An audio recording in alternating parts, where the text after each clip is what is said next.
Hey, what's up everybody? This is John Chacon with Snohomish County Strength Gym in Everett, Washington. Had a great question from one of our members the other day. He was having a good deadlift day. He was moving up in weight and he was starting to get into that weight territory that he hadn't been before. And when he got there, his grip was starting to fail him. He came right to me and said, John, what can I do about my grip right now? I need help so that I can continue to lift these weights. Now, his back and his legs could handle it, but his hands could not. The first thing I told him was work on your grip strength more. Obviously, he can't do that in this moment, but I put it in his brain so that he could think about it later and start incorporating some things like thicker grips. These are fat grips that we have. You can put them on pull-up bars, dumbbells, barbells. We also have an actual bar that you can use as well. And I told him to start incorporating thicker grip and just more pulling exercises, pull-ups, rows, more deadlifts using the double overhand grip, power cleans, or any type of clean variation, and farmer carries and anything that involves pulling strength. Then I also recommended more grip-specific strength using things like grippers. So that's number one. I didn't spend too much time on it because I knew he was in a hurry. Number two, I asked him if he was using chalk. Chalk is great because not only does it take away the moisture in your hands and make them real dry so you can grip well, it also increases the surface area of your hands by filling in all those gaps and crevices and cracks, filling in those voids to actually increase the surface area of your palm and fingers, allowing you a better chance to grip that barbell.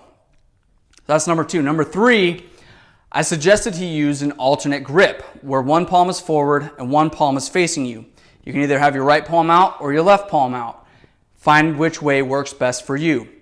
He ended up not being comfortable enough with the alternate grip to try it, but it's something that I encouraged him to work on.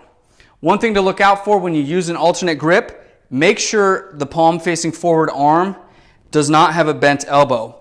A lot of people tend to say that when they use the alternate grip, they feel like one arm is shorter than the other.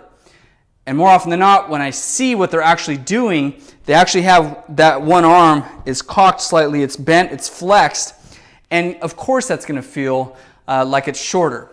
The other problem with that is it's more likely to lead to a torn bicep. So when you set it up, make sure you set up the arm with the palm facing forward first, making sure it's extended, and then throw the other arm in there. This is how it might look. You set up your feet first, just like you would. I'm going to set up my palm forward arm first. I'm going to have it extended, and then I'm going to set up the other arm to make sure all that slack is out. Then I'm going to go right back into my deadlift and perform it safely. I don't recommend using the alternate grip all the time because you're never going to actually build upon that double overhand grip, and it's not going to have as good of a carryover to things like cleans. And it's not as safe. So, number four. So we've already gone over working on your grip, adding chalk, and using the alternate grip. The fourth one is using what's called a hook grip. If you've done any type of Olympic weightlifting, particularly with snatches, you might be accustomed to the hook grip, which involves wrapping your thumb around the bar and then your fingers around the thumb. As you can imagine, it's not too comfortable. In fact, it can be pretty painful when you first start using it. However, if you want to start incorporating it so that you have it in your back pocket as a form of grip strength when you do reach those higher numbers in your deadlift, go ahead and start working on it. Incorporate it into your lower weights, your warm-up weights that you use with your deadlift. And if you do snatches with your Olympic weightlifting, go ahead and start incorporating it there as well, especially with the lighter weights so you can get used to it.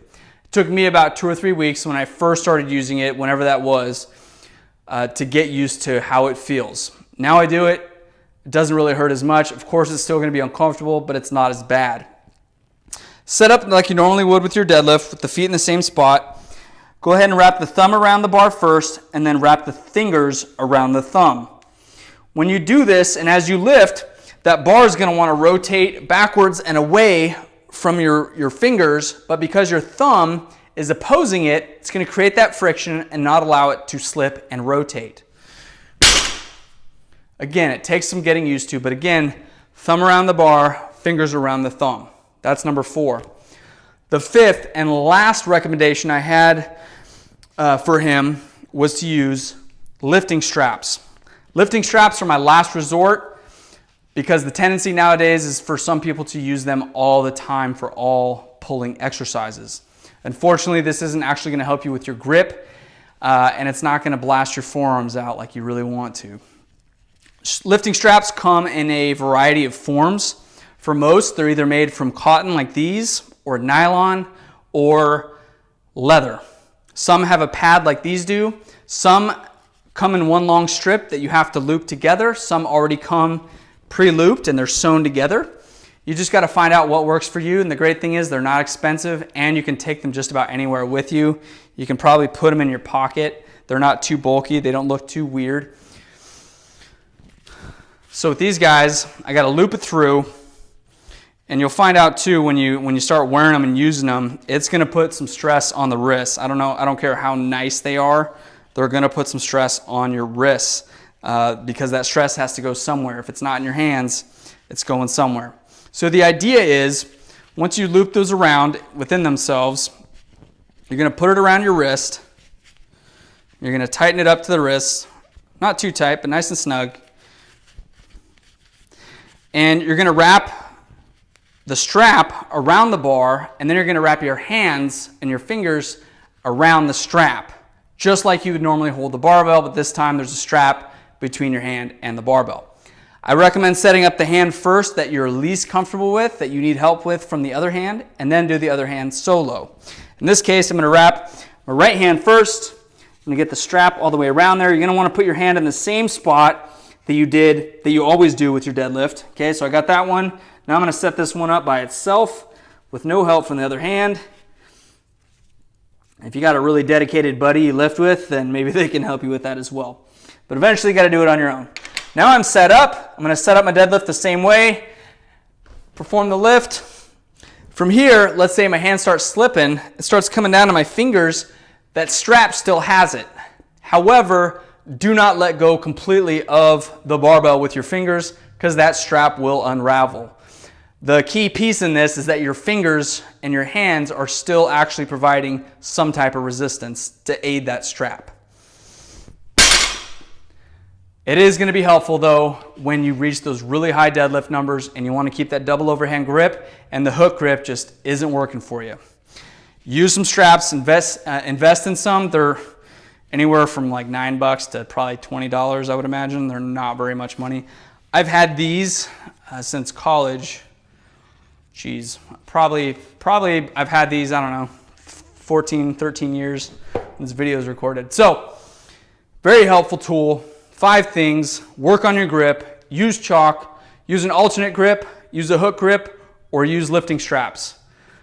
Don't get caught next time you're trying to go for those deadlift numbers and you don't know what to do because you know you just want to lift and bring those numbers up. That's all I got for you guys today. Again, this has been John Chacon with Snohomish County Strength Gym in Everett, Washington. Take care. Peace.